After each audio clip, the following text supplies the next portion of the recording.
Hi, friends, welcome to this episode of Cocktail Convos. So, on today's episode, I have a special guest, as you can see. I'll just let her introduce herself before we get into things.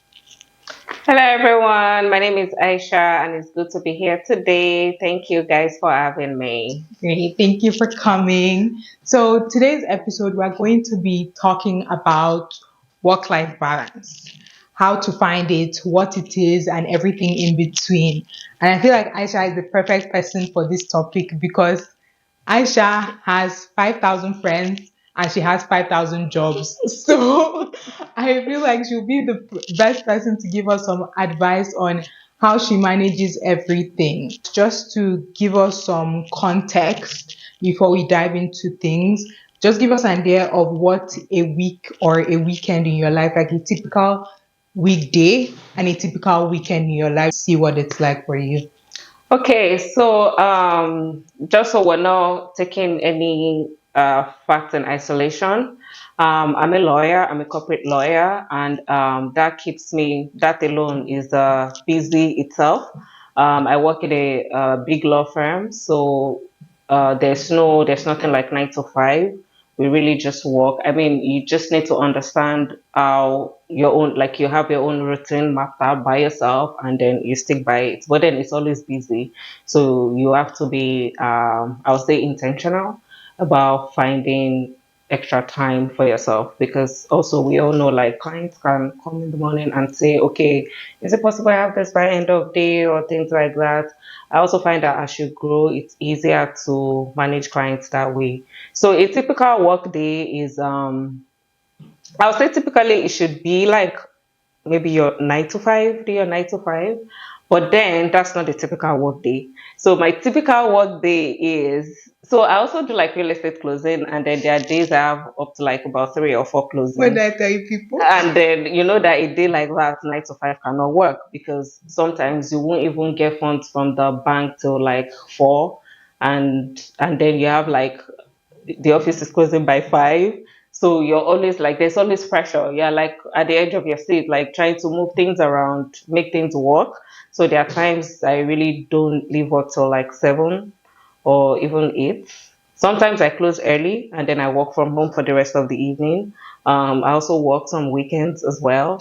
But and then also, I mean, I'm a perfectionist, so everything has to be done a certain way.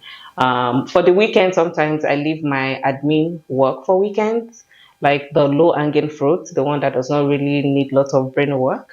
And my typical weekend, sometimes, I mean, okay, with all the crazy, I'm still a mom, I'm a wife, I'm a sibling, I'm everything encompassing. I'm a friend.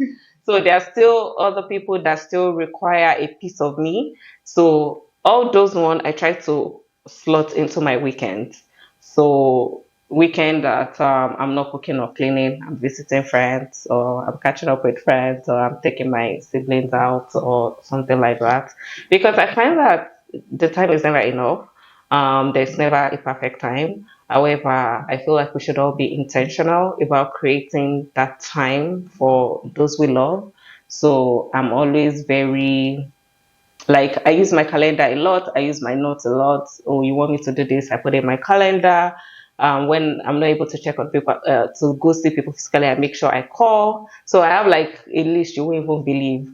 So over the weekend, I make sure I check in on friends. I do all that. But as in as much as I'm doing that, I also find time to rest. So my Sundays is for resting. So to be honest, I don't think work-life balance exists, Oh, to be honest. But I think that if you're intentional enough, you can carve out something for yourself.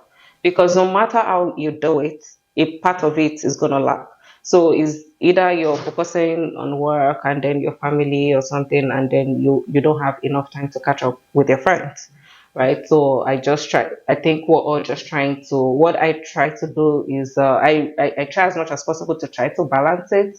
I think that I balance it, but I'm still a work in progress. I feel like you've lucky answered most of my questions Oh my in that god. your, in that your worry. But let's like break it down little by little. Okay. Like, do you have a work-life balance? Or you say it doesn't exist, but do you think it's because it's your job that it does not exist? Or do you think just in general, if you are going to be working and giving yourself to all the parts of your life, a mom, a wife, a friend, like you said, do you think it can exist for somebody else, or is it because it's your job specifically? I think for other people, just maybe it can. Aside the fact that my job is demanding, I feel like for you to succeed in that profession, you have to do a little bit more. Mhm. 9 to 5 is not going to cut it because I mean, in between your 9 to 5, you have like colleagues that want to just stop by to chat. We do that. And Yeah. then you go to the kitchen to get coffee. On your way, you see someone else, and Yeah. then you chat. And then and this work you're doing, you need to be focused. So before you get back into the zone, it's 4 p.m. Yeah. Right? And if you're saying, okay, it's 5, I have to close, that means you haven't really achieved a lot that day, right? So maybe in other, and I find that even in other professions, I mean, if you're a type of person that you want things to be perfect, I want to be good at my job, I want to be putting my best foot forward, I want to be the best out there. So I mean, you're doing more, you go the little bit extra, and Extra. Mhm. just so you get that thing. So just maybe for other people, they might have acted. I feel like I've acted, but it might be. I don't know. It doesn't. We just have to be intentional, Yeah. and Yeah. which is what I'm trying to do. Like, okay, just make sure this side doesn't like. I mean, like this morning, I haven't spoken to my mom for like 2 days, but I called her this morning and we were on the phone for like 1 hour, and I feel like you should talk about like I'm a first daughter, so first daughter and mom's gossip is like it should be like a whole new topic on its own because trust me, she was just catching me up on things that have been happening and so I try to like create that time. It's really like okay, I haven't done this, I create that time and just try to catch up with stuff. I'm really very intentional about my relationships. Everyone knows that my friends, my kids, my partner, like it's I'm very big on relationships. So I'm always once we're done with work, we put that aside. Weekends, nothing like it's just family time. So yeah, Okay. And you also mentioned earlier that one thing has to suffer, right? yeah, Sometimes. yeah. How do you then pick and choose what time this one is going to suffer and which, like, how do you pick which one should be priority? Okay. So for me, over time, I know my busiest time at work, and then I know that when things are now also, I mean, it's still busy, but it's not as crazy. Funny enough, during summer, I'm not always as busy as every other time. So you find that like you see me out there more. I'm able to like during this time of the year, early in the year, like during spring, I don't hang out a lot with my friends. I'm not. You won't see me attend a lot of events or things like that because I'm always busy. The deadlines are tight and crazy and things like that. However, I'll call you, I'll check in on you. We might not just see, I'll even do video Yeah. call, but you just might not see me. But then during summer, when I know that work is not as crazy, I can do just my 9 to 5 and then that's it. Man, anything that I'm invited for, I make sure I attend. I make sure I see my friends. I make sure we hang out. So that's how I do it, right? So even when say this one is not as busy, you focus on the other, and when it's not, and But then there's even when everyone needs your attention at the time, we just need to find that balance. Okay, I'm done with work, and then I put my attention into this. So I think that's just really how I do it. I already know my timetable. I understand I already have like a system that works for me. So it just and I just follow through with it. And for times when I see that it's not like I know that another thing I do like I okay. So I have like early in the year and then well I can be very back to my point of being a perfectionist. So I know that most people don't believe in it, but then I still write down my new year goals. I still write down my what I need to achieve for the year and things like that. And during the year, like before mid year, I go back to it also, which one have I done, and and for every year, I always still have like a couple friends, like so. take out to lunch or dinner, make sure you have a date, like be intentional with your Yeah. relationships all the time.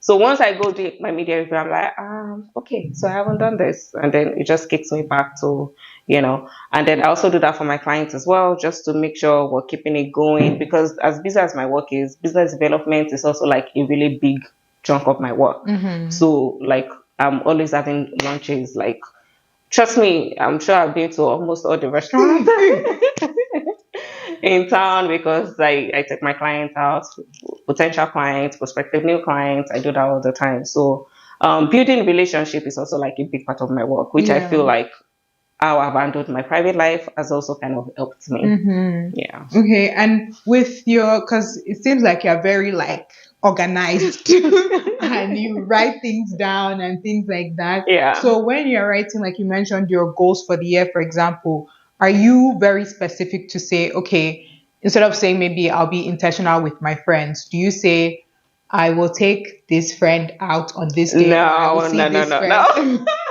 No. No, that would take no, that would be too much. I'm organized, but not that organized. Yeah. That would be like batshit crazy. So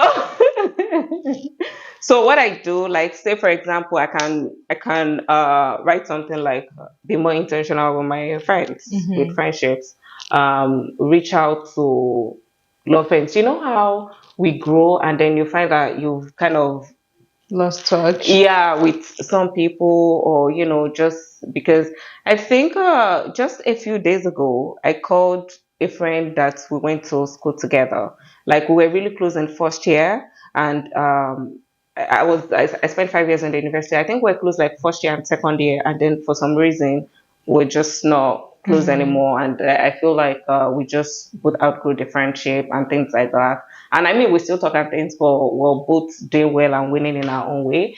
But for some reason, she just crossed my path, and it was during my lunch break at work, and I picked up the phone and I called her, and she was so happy, like she was very excited to Yeah. like hear from me. And she was like, "Oh my god, I can't believe you called. Okay, so how are you doing?" Like even after the call, I also felt good. Like I was Mm-hmm. like, it felt like I had achieved something. Yeah. But it just she still even sent me a message after just to acknowledge, because I know we can all just get really busy and things just happen. It's not like the thoughts are not there, because it even still happens to me. I'll be like, oh, I need to check in on this and call this person, like maybe return even my mom's call. And by the time you attend to the kids, take care of the house, you're just so tired, and then you go to bed, and and that way you keep postponing it. So I really do not write down a particular friend's name or things Yeah. like that, but I can just say something like, uh, be a better friend. Even though I know I'm a good friend, but just say, right, be a better friend, Yeah. and just reach out to my friends. And in as much as it looks like I have lots of friends, I do not. Well, I do. Well, I think my circle is still kind of small. I have lots of acquaintances, but Mhm. I can still count on a finger like people I call friends. So Yeah. it makes my life a bit easier. Your circle is small, but you do have a lot of acquaintances. Mm. Do those acquaintances ever make you feel guilty, or do you yourself ever feel guilty that, okay, maybe I'm showing this friend too much attention or giving them too much of my time and I've neglected this person? Does that ever come up? I feel like as I get older, I've kind of mastered the emotional intelligence to Okay. handle that. No one is gonna guilt trip me into doing like make me feel bad for doing that, because I also I say this a lot, like I've been incredibly blessed in the people's department. Like I feel very blessed to have like these friends that I have, and and that's also because I get back what I give, right? It's not a one-way traffic. Like as I'm doing it, they do it as well. So it kind of makes it easy. And then also I do have a few friends that kind of make side comments, like, but I'll laugh it off. I just keep doing my thing. And I have this particular friend that she always has an issue with whenever, say for example, I can post a picture on my WhatsApp story or even on Instagram. She can say something like, oh, you haven't even posted me, or you didn't post Yeah. me, or things like that. Or even when I'm just telling her about a friend, I should say, oh, you're always talking about them, or So over time, I've come to realize, okay, since that's what's causing the issue, when I'm with this particular friend, I don't You speak just about talk any other about it, friends. yeah. Like I'm like, because I mean, I love her so much, she's incredible, but she's also needed, and I won't stop being a friend just because of that. So I just, if for example, she says, oh, you're always talking about Titi, and whenever I'm with her, I'm just not talking about Titi. And that way the friendship keeps going. So Yeah. I feel like I've just, I mean, we're all grown. There's really Hmm. no time for all that. And she says some things, I just kind of laugh it off. But then I just think, okay, that's not working. How about we do this? So I just find another way to deal with the Okay. situation. Yeah. Okay. So now with mom guilt, do you ever have that? Because you're very busy, work takes up a lot of your time. I know at the end of the day, your children are still going to be your priority, but Yeah. when it's those situations where maybe, like you said, you have to pick and choose when what is a priority. So do you ever feel guilty when you're like, okay, maybe I have to work. I just came back from work. I have to do my second job, but my children are home. And do you ever feel that? And if so, how do you get over it? Yeah, I feel like sometimes I feel that way. Like, oh, I should do more, or maybe I'm not doing enough. But I feel like all this whole thing and all this dynamics I've been speaking about, the whole reason why it's also been working for me is because I have like a really supportive partner, Mm-hmm. right? That's because they are more hands-on, and they're able to step in when I'm not able to. I also have like I have incredible support system. Like I have my siblings that live with me, so I have like lots of people to Yeah. lean on, and they're able to step in when I'm not able to just do enough. So how I handle things like that, I kind of like that. My husband is really hands on. Like I kind of help me do this, help me do this, and whenever he's not around, it's more like, oh my God, what are we doing? Okay, I need to do this, I need to do that.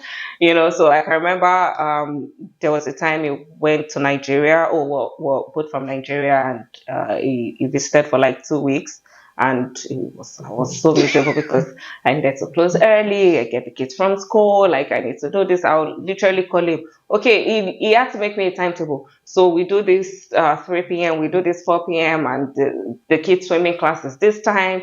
This time we go skating. This time we go this. And I have to go. Okay, I'm here. So what room? So what? We're kind of like trying to find the perfect balance. But at the end of the day, it really wasn't that bad. I think I Yeah. really enjoyed it, and but also for the kids, I do have a timetable which I try not to go out of. So Mm-hmm. we have like our days, like times that I make sure, like no matter how busy it gets, I'm back home early. I check in with them, and I also really enjoy for the kids, which is why everyone should find what works for them and just stick with it. I drop my kids at school, and that time for me, it's about there's always traffic in the morning. It takes about 30 minutes or more sometimes. Like as short as that time is, I really, really enjoy that time with them, because Mm-hmm. in the car we talk about everything, and they just catch me up with things. So all those little things, I make sure like I still don't deviate or divert from it. We still do that just to keep things going.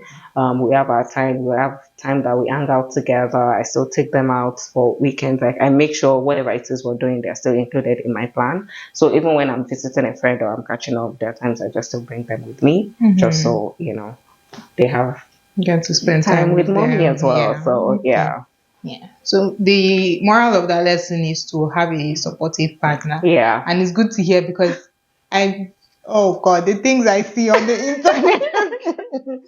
No, it's It's not so all bad. scary. It's not all bad. Trust me. I feel like people.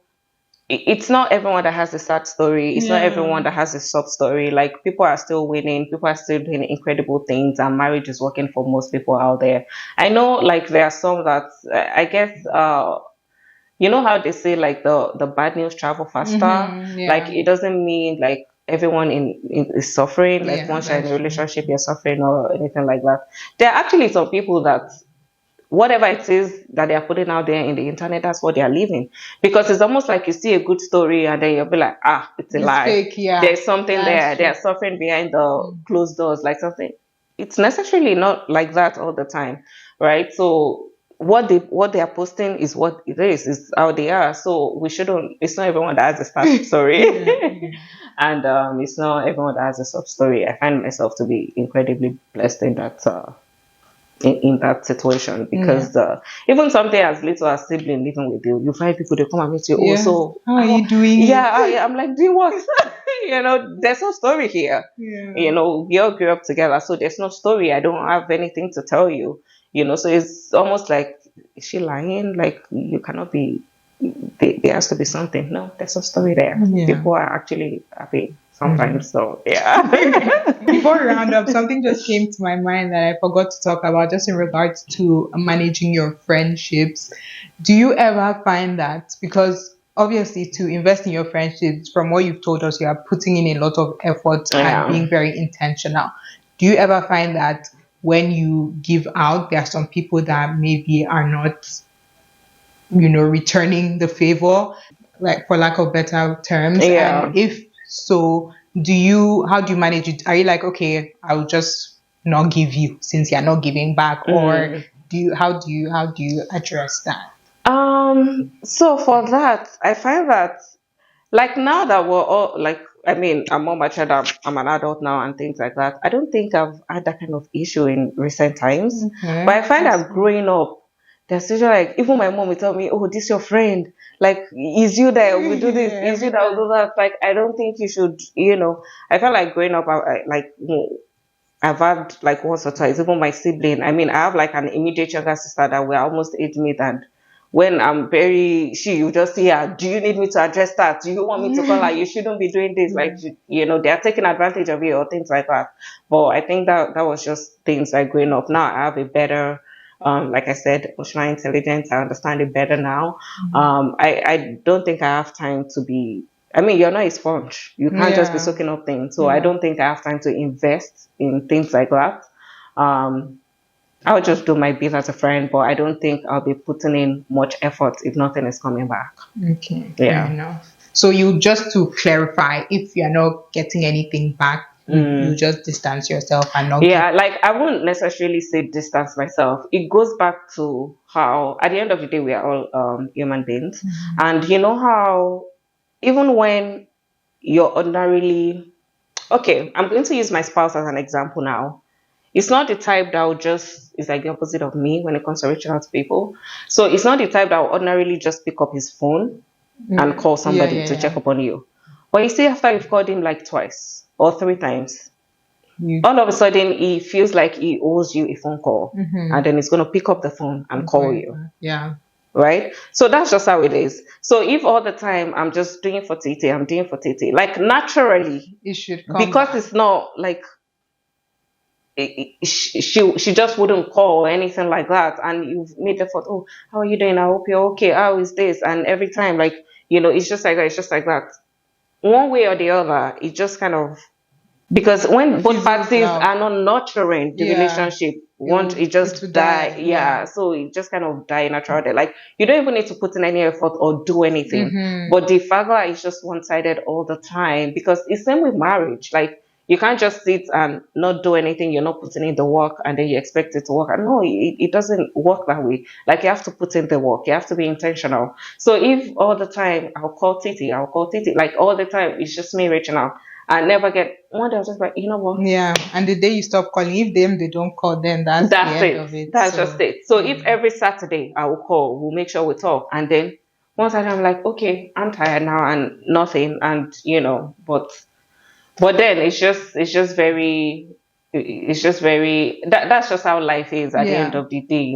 As long as you've checked in, that it's not because they're in a particular problem or anything like that, but they just like to say, oh, that's just my nature or something like that.